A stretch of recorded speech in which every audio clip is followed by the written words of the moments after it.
मित्रांनो, लक्षात घ्या, ही बातमी आलेली आहे मणिपूर राज्यामध्ये राष्ट्रपती राजवट लागू करण्यात आलेली आहे आणि राष्ट्रपती राजवट ही केंद्र सरकारमार्फत लागू केल्या जातात. बरोबर आहे. म्हणजे राष्ट्रपती राजवट म्हणजेच काय हे आधी लक्षात येणं महत्वाचं आहे आपल्याला. म्हणून लक्षात घ्या, यामध्ये घटनेमध्ये जर विचार केला तर कलम 356 ही तरतूद करण्यात आली आहे राष्ट्रपती राजवटीची. म्हणजे कलम 356 काय सांगतं आपल्याला, जर एखाद्या राज्याची जी शासकीय यंत्रणा म्हणजेच त्यांना मंत्रिमंडळ, जर समजा एखादी राज्य चालविण्यासाठी किंवा त्यातलं मंत्रिमंडळ सांभाळण्यासाठी किंवा त्यांचं पूर्ण शासन चालवण्यासाठी सांभाळण्यासाठी जर अकार्यक्षम ठरत असेल किंवा सक्षम नसेल, तर त्यावेळेस केंद्र शासन काय करतात, त्या राज्याची सूत्र पूर्णतः आपल्या हातामध्ये घेतात आणि त्या ठिकाणी आपल्या हातामध्ये घेऊन तिथली यंत्रणा बरखास्त करून ती आपल्याद्वारे चालवल्या जातात. म्हणजेच त्याला काय म्हणतात आपण, राष्ट्रपती राजवट. अगदी सोप्या भाषेमध्ये समजून घेण्याचा प्रयत्न करा. म्हणजे त्याला आता कशा पद्धतीने होणार आहे पुढे लक्षात घ्या. त्यांनी काय बरं म्हटलेलं आहे, बरोबर आहे. म्हणजेच काय देण्यात आलं त्यांनी, लक्षात घ्या. आणि त्या ठिकाणचे मुख्यमंत्री लक्षात घ्या, एन बिरेन हे मुख्यमंत्री आहेत. बरोबर, एन बिरेन सिंग हे मुख्यमंत्री. यांनी काय केलं, मुख्यमंत्री पदाचा राजीनामा दिल्यानंतर मणिपूरमध्ये लक्षात घ्या राष्ट्रपती राजवट हे लागू करण्यात आली. म्हणजे तुम्हाला विचारू शकतात. आणि राष्ट्रपती राजवटीच्या दरम्यान काय होतं ना, विधानसभा जी आलेली आहे ही निलंबित झालेली आहे. बघा, इथे विधानसभा निलंबित ठेवण्यात आलेली आहे. बरोबर आहे. म्हणजेच काय, ज्या राज्यामध्ये राष्ट्रपती राजवट लागू होतो त्या ठिकाणी कुठलीच यंत्रणा काम करत नाही, विधानसभा नाहीये, तिथले मुख्यमंत्री राहत नाहीये. म्हणजे पूर्णतः, कारण तिथला गोंधळ झालेला असतो, तिथली यंत्रणा पूर्ण गोंधळामध्ये झालेली असते, पूर्ण संपुष्टात आलेली असतात. हे महत्वाचं आहे त्यामध्ये. म्हणजे तिथले मुख्यमंत्री कोण आहे हे महत्वाचं आहे तुम्हाला, एन बिरेन सिंग.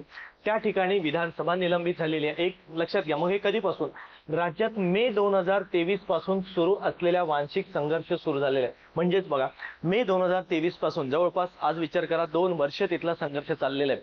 वांशिक म्हणजे एखाद्या वंशावरून, त्यांचं भेदवरून, त्यावरती 2 धर्मामध्ये, 2 जातींमध्ये, कुठल्या तरी वंशांमध्ये आलेला तो संघर्ष आलेला असतो. हे लक्षात घ्या. संसदेच्या अध्यक्ष संकल्प पहिला टप्पा गुरुवारी, ते महत्वाचं. बघा, यांनी काय केलेलं आहे, संसदेमध्ये मणिपूर बाबत निर्णय राष्ट्रपतींनी जाहीर केलेला आहे. बरोबर, हा एक. आणि तिथले राज्यपाल अजय कुमार भल्ला ज्यावेळेस संसदेमध्ये मार्ग निघतात किंवा संसदेमध्ये निर्णय घेतला जातो राष्ट्रपतीद्वारा, त्यावेळेस राज्यपाल सुचवतो राज्याअंतर्गत की या राज्यामध्ये यंत्रणा अशा अशा पद्धतीने गोंधळात आलेली आहे, संपुष्टात आलेली आहे किंवा तिथली परिस्थिती राज्याच्या यंत्रणेबाहेर गेलेली आहे. मग त्यावेळेस काय करतात, राष्ट्रपती निर्णय घेतात आणि राष्ट्रपती कोणाच्या, राज्यपालाच्या सांगण्यावरून निर्णय घेतात. म्हणजेच बघा, अजय कुमार भल्ला यांच्या अहवालानंतर याबाबतची घोषणा केंद्राकडून करण्यात आली. म्हणजे लक्षात आलं मित्रांनो, हे एक महत्वाचं. त्यानंतर त्या ठिकाणी काय होतंय की यंत्रणा बघा, सुरक्षा, राष्ट्रपती राजवटीपूर्वी राज्यात सुरक्षा व्यवस्था वाढविण्यात आलेली होती. हे एक. त्यानंतर लक्षात घ्या, पुढे काय म्हटलं, मणिपूर विधानसभेची मुदत ही 2027 पर्यंत होती. म्हणजे त्या ठिकाणी जी विधानसभा होती 2027 पर्यंत आलेली होती. बरोबर, स्थापन झालेली. परंतु त्यांनी त्यापूर्वीच तिथल्या मुख्यमंत्र्यांनी म्हणजे एन बिरेन सिंग यांनी राजीनामा दिला आणि त्या ठिकाणी बघा 60 सदस्यीय विधानसभेमध्ये जे भाजपचे 37 सदस्य होते, हा एक.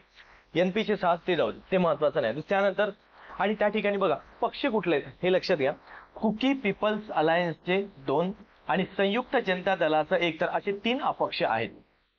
बरोबर आहे. त्यामध्ये 1 जागा रिक्त आहे. मणिपूरमध्ये बघा, मणिपूरमध्ये 2023 पासून वांशिक हिंसा सुद्धा कुकी आणि संघर्ष कुठल्या, म्हणजे कुठल्या 2 धर्मामध्ये जो संघर्ष झालेल्या वंशानुसार, तर लक्षात घ्या त्यातला एक कुकी आणि दुसरा मतई, या समुदायामध्ये हा संघर्ष आहे. महत्वाचा आहे मित्रांनो, कुठल्या 2 संघर्षामध्ये आलं, कुकी आणि मतई, हे 2 संघर्ष लक्षात ठेवा मित्रांनो. फक्त एवढं लक्षात घ्या, पेपरला येण्याची दाट शक्यता राहते कारण हे घटनात्मक तरतूद आहे.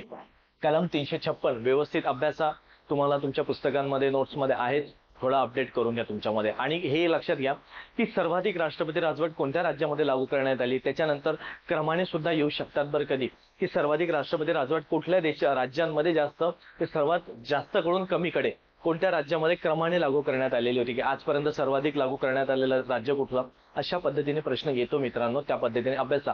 मागे सुद्धा प्रश्न आलेले आहे राष्ट्रपती राजवटीवरती.